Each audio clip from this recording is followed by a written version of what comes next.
Hello and welcome to part of our LCA series A4, which concentrates on transport to site. Okay, so this is part of the LCA series. There's 15, 20 videos in there, just looking at how you go about constructing a high quality LCA. Okay, and this bit is A4, transport to site, otherwise known as downstream transportation. Okay, so I'm here with Rebecca Eccles and Louisa Hodge.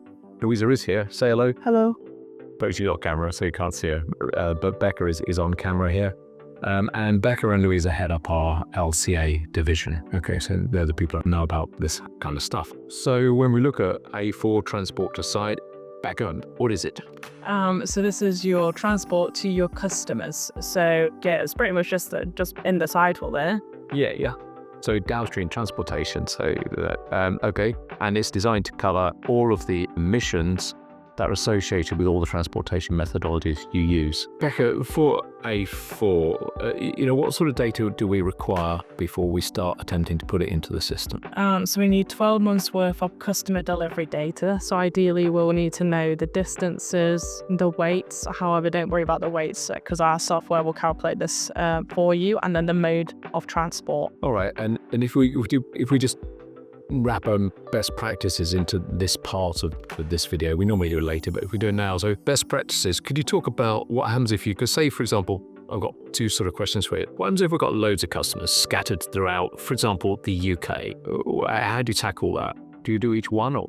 I'd recommend splitting it into regions. So depending on where all of your customers are located, if you've got them globally, split it by global regions. If they're just in the UK, maybe split it by counties and do it on a percentage-based split instead, because otherwise it's just going to take you hours and hours of sorting through the data. All right, so you could, for example, say I've got 1,000 deliveries during the year, of which, you might even choose a region like Southeast or something like that.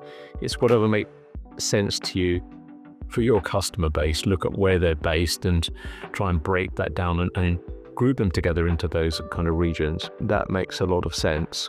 And then you can actually say, 10% went to this route, 10% went to that route, 40% went to this route, etc., etc. And the software will sort of do all that for you. What about, as well as my second question, in terms of the couriers, so say, for example, I do 1,000 deliveries a month for my product, whatever it is, but I don't do any of them myself. I just outsource that to, for example, a courier like DPD, UPS or something like that. Then what? How do we tackle that? So you'd want to include that. Typically, companies like DPD you can get a report from, and based on the data in that report, we can make those default routes or those splits by regions. All right, so take their data and just wrap that up in group it in some fashion and put that through. Okay, great.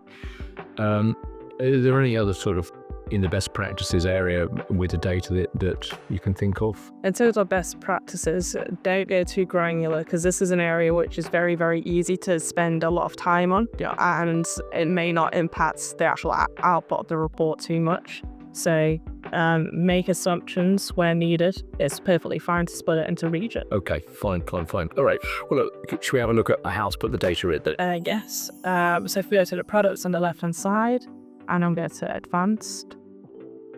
We'll continue using our table example, which we've been using in the previous videos in this series.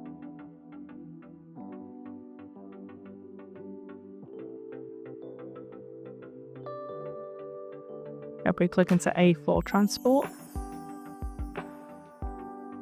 So here we can add a new customer transport route. So these are the splits that you made assigned. So it may be that you've got 5 customers that you deliver to, so that would be perfect. You could just add 5 routes for your customers, or you may want to split into regions.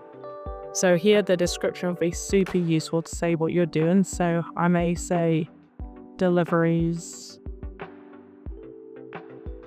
to London, in which case I'd then want to say the percentage of deliveries I'm sending to London. So maybe 40% of the deliveries of our road table. And that's by weight? Yes. So the platform will automatically calculate the weights based on your A1 inputs, your waste in A3.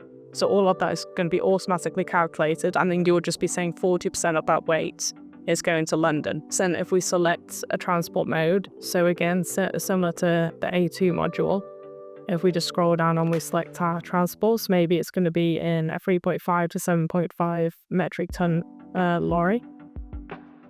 The location, so we don't have a UK specific, but we do have Europe, so we select Europe, and the distance will probably be about 50 or 60 kilometers. And then that's our default transport route for London.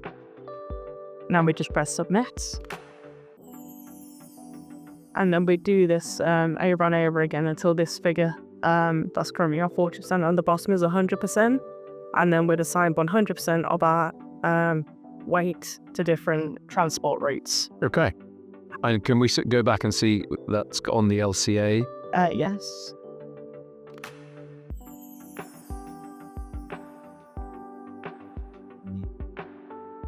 And then it'll start populating numbers on the right-hand side here. Great. All right. Well, that seems quite straightforward.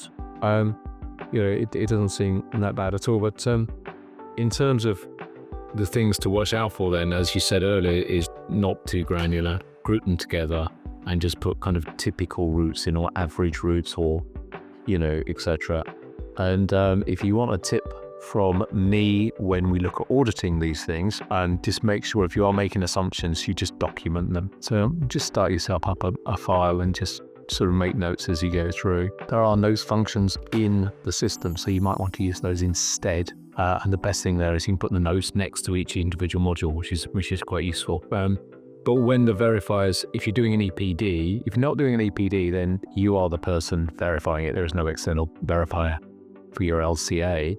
But if you are upgrading that to an EPD, then the verifier will want to know what assumptions you've made and how you came to the conclusions. And my experience, Becca, on this is they don't mind what assumptions you make as long as they're reasonable. Yes, as long as it makes sense to make those assumptions, and as long as your assumption, they can understand what assumptions you've had. So if something makes sense to your company internally, that may not make sense to somebody external to your company. So just make sure your assumptions are described in a way that somebody external to your company will understand it as well. Okay. Thanks. In terms of gotchas, I can think of one, but anything from you? Or Louise, or anything from me? Don't think so. No? Off the top of my head, I think this is fairly simple. It's just the couriers that you need to take into account. I was going to say that. I was going to say. So the only thing is, in a lot of the standards that we deal with, you can exclude third-party couriers. Okay, you can just say, look, for example, the carbon associated with delivering my product is not my concern, it's DPD's concern. But one of the gotchas here is when you're talking about LCAs, you can't just you can't ignore that bit of it. You have to include it in your LCA. Okay, great. So in summary, Becca. So again, this is a really easy module to use. It's just inputting your transport routes to your customers. If you can split that into regions or by customer, that is great. Excellent. Okay, thanks, Becca. And thanks, Louisa. So there you go. That's A4 transport to site. Next video is cleverly A5. You can see there's a pattern, isn't there? There's a sequence. So we've got A5 going next. And this is part of the LCA series. If you have any questions on LCAs, you want an LCA, you want access to the software, whatever it is, questions around that, or anything to do with carbon accounting, drop us a line, get in contact, leave a comment, and send me a carrier pigeon. I really don't mind. But get in touch, and if we can help, we certainly will. Okay, so it's goodbye from me. Thank you very much. Thank you. Bye. And the voice in the background. All right, see you next time. Bye.